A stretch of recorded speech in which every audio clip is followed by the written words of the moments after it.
철학의 힘. 어떻게 사는 것이 가치 있는 삶인가?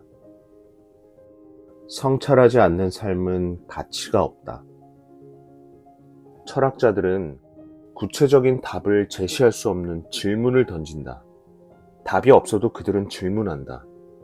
질문을 멈추면 삶을 의미 있게 살 수 없기 때문이다. 같은 질문을 거듭 던지며 해답을 찾아간다. 의미 있게 살아가고 있다는 증거다. 수많은 질문 중 가장 선행되어야 할 것이 바로 자신의 현재 위치를 파악하는 질문이다. 위치가 파악된 후에야 방향이 제시될 수 있다. 방향이 보이면 적절한 속도를 내면 된다. 의미를 향한 여정에서 그 순서는 위치, 방향, 그리고 속도다. 속도부터 낸다면 자칫 맹목적인 삶이 될 수 있다.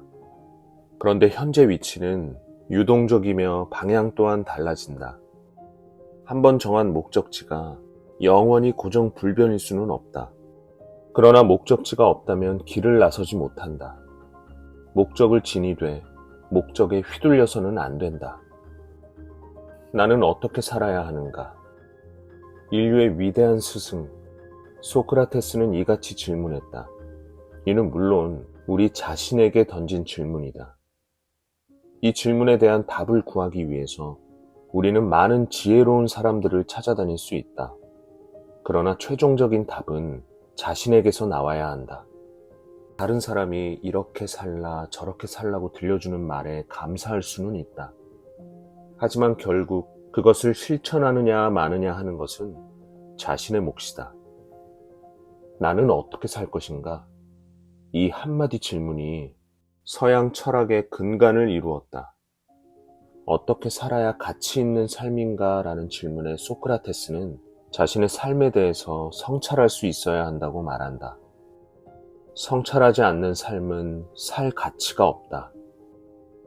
어제 한 일을 생각 없이 반복한다면 성찰이 없는 삶을 사는 것이다. 성찰한다는 것은 질문을 던지는 행위다. 나는 누구인가? 왜 이 일을 하는가? 나는 어떻게 살아야 하는가?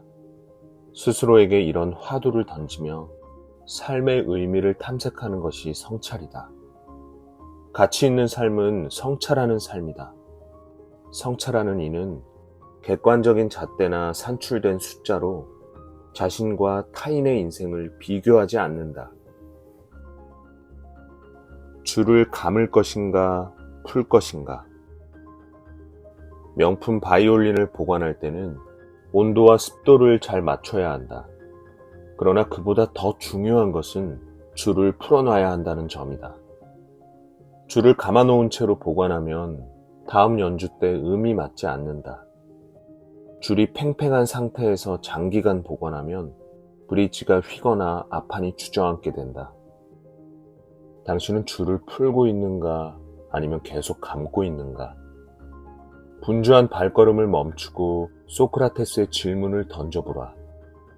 나는 누구인가? 나는 어떻게 살아가야 하는가?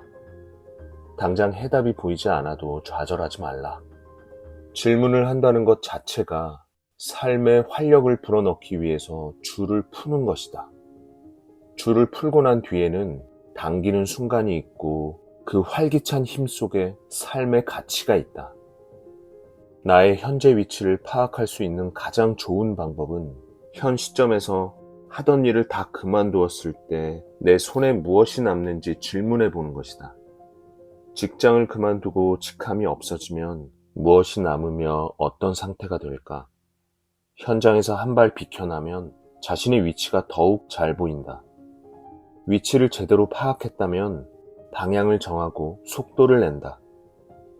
지금이라도 자신의 줄을 풀고 위치를 파악하자. 그러고서 세상을 바라보자. 그때 소크라테스는 당신의 가장 좋은 친구가 될 것이다. 어떻게 하면 후회 없는 삶을 살 수 있을까? 인생은 어떻게 사는 것인가? 후회 없이 세상을 떠날 수 있는 삶. 나는 좋은 삶을 살다 간다 라고 말할 수 있는 삶. 어떻게 하면 그렇게 살 수 있을까? 제자 2명이 스승을 찾아와 물었다. 선생님, 인생은 어떻게 사는 건가요? 스승은 대답 대신 그들을 과수원으로 데려간다. 이 과수원에는 맛있는 사과들이 많이 있다. 그 가운데 가장 마음에 드는 사과를 하나 따오너라. 조건이 하나 있다. 절대 길을 되돌아가서는 안 된다. 이렇게 말하고 스승은 과수원 후문에 가서 제자들을 기다린다. 잠시 후 2사람이 나온다. 한 제자에게 스승이 묻는다. 너는 어떤 사과를 땄느냐? 네, 들어오자마자 맛있는 사과를 봤는데 바로 따려다가 더 좋은 사과가 좀 더 있을 것 같아서 안 따고 그냥 지나쳤습니다. 그런데 후문에 다 오도록 볼 수가 없었습니다. 그래서 황급히 이것을 땄습니다. 한 번만 돌아가게 해주십시오. 이번엔 다른 제자에게 묻는다. 너는 어떤 사과를 땄느냐? 저는 들어오자마자 좋은 사과가 보이기에 바로 땄습니다. 그런데 오다 보니 이보다 더 맛있어 보이는 사과가 많이 보였습니다. 선생님, 꼭 한 번만 돌아가게 해주십시오. 2 제자의 이야기를 들은 스승이 말한다. 그게 바로 인생이다. 인생은 되돌아갈 수도 다시 시작할 수도 없는 법. 한 번 지나면 끝이니라. 인생은 한 번뿐이고 시간은 되돌릴 수 없다. 지난 날로 돌아가고 싶다면 그건 삶을 후회하고 있다는 뜻이다. 누구나 후회한다. 우리는 사무치게 후회를 한 뒤에야 비로소 후회 없는 삶을 살아갈 수 있다. 후회란 나 자신을 거부하는 것. 후회에는 3단계가 있다. 첫째, 어떤 행동을 한다. 둘째, 그 행동의 결과가 마음에 들지 않는다. 셋째, 자책한다. 2번째 단계에서 멈춘다면 아직은 후회가 아니다. 그만 잊어버리자 하고 극복한다면 괜찮다. 그러나 왜 그랬을까 되뇌며 자책한다면 후회에 빠져든 것이다. 스승이 시키는 대로 사과를 땄다. 자신이 딴 사과가 마음에 들지 않더라도 있는 그대로 받아들인다면 후회가 아니다. 그러나 내가 왜 이걸 땄을까 탄식하며 돌아가겠노라고 이루어질 수도 없는 것에 매달린다면 그것은 후회다. 후회는 돌이킬 수 없는 것에 대한 집착에서 비롯한다. 우리는 끊임없이 여기가 아닌 저기를 그리워하며 살아가는 건 아닐까? 내가 걸어온 길에 안착하지 못하고 가지 못한 길을 돌아본다. 자기 선택에 대해서 끊임없이 회의하고 만족스럽지 않다며 고개를 젓는다. 후회란 결국 자신에 대한 거부다. 후회에는 자책과 자학이 동반된다. 낙타인가 사자인가 어린아이인가. 니체는 인간 정신 발달에는 3가지 단계가 있다고 했다. 첫째, 낙타의 단계다. 낙타는 참을성이 많고 주인에게 절대 복종한다. 태양빛이 장렬하는 사막에서 무거운 짐을 지워도 불평 하나 없이 앞에 가는 낙타의 뒤를 따라가기만 한다.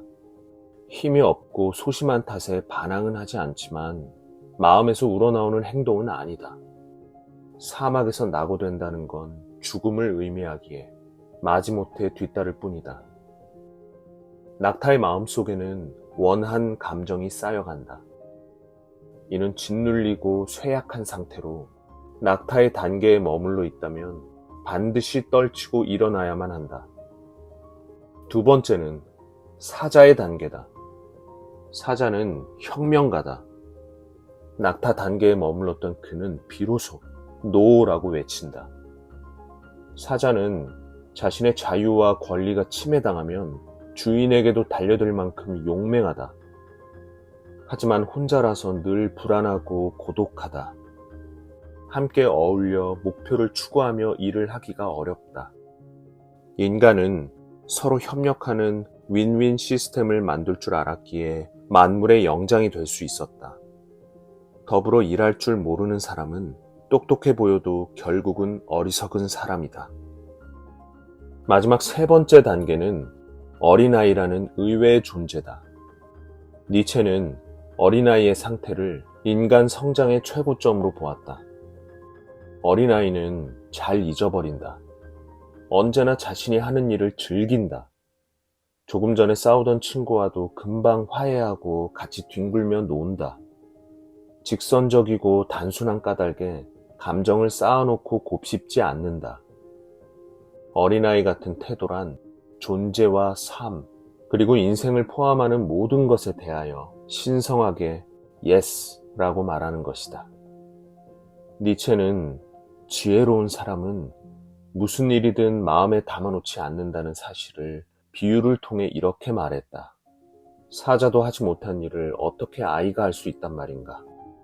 강탈하는 사자가 이제는 왜 아이가 되어야만 하는가?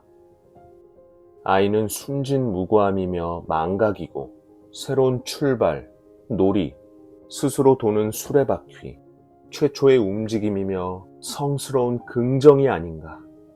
그렇다. 창조라는 유희를 위해서는 형제들이여 성스러운 긍정이 필요하다. 니체가 왜 어린아이를 인간 발달의 가장 높은 단계에 두었는지 염두에 두어야 한다.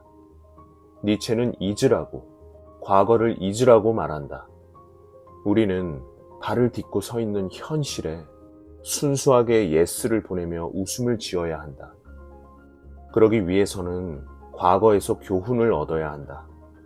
과거를 잊되 지난 잘못을 반성하지 않고 실패에서 교훈을 얻지 못한 채 반복적인 삶을 산다면 그 끝은 파멸을 향할 수 있다. 미래를 위한 교훈은 얻고 돌아갈 수 없는 과거는 과거인 채로 잊어버려야 한다. 그런 뒤에 미래를 응시해야 자기 삶의 주인공이 된다. 후회 없는 삶은 성숙한 응시에서 나온다. 니체의 망치를 들고. 니체는 망치를 들어 스스로를 파괴하라고 했다. 그는 내가 나로서 완성되기 위해서 쳐내야 할 잉여의 가치를 모두 제거해야 한다고 말했다. 망치로 세상의 가치를 깨어내고 나 자신만의 가치를 조각하는 것이 바로 망치의 철학이다. 우리는 니체의 망치를 들고 과거의 짐들, 부정적인 감정을 부숴야 한다.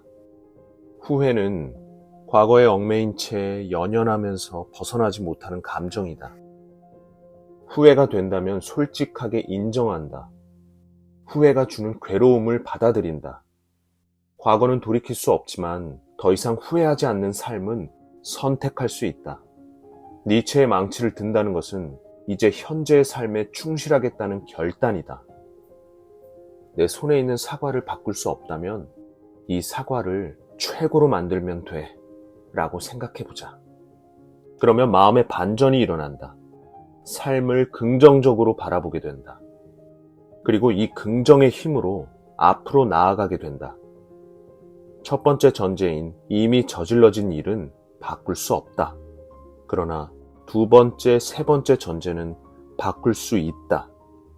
나의 사과가 마음에 들지 않는 것도 사실이고 이보다 더 좋은 사과가 있다는 것도 안다. 하지만 돌아본들 헛되다는 사실도 안다. 헛됨을 받아들이는 순간 다른 삶을 상상할 수 있는 여유가 생긴다. 지금 내 손에 있는 사과의 맛을 떠올리며 후회를 대신해야 한다. 후회하지 않는 삶이 곧 완벽한 삶이라는 뜻은 아니다. 그러나 실수투성이 삶이라 해도 후회하지 않을 수는 있다. 니체의 처방전에는 이렇게 쓰여 있다. 어린아이처럼 살아라. 현재를 즐겨라. 카르페 디엠. 당신의 손 안에는 빛깔 좋은 사과가 있다.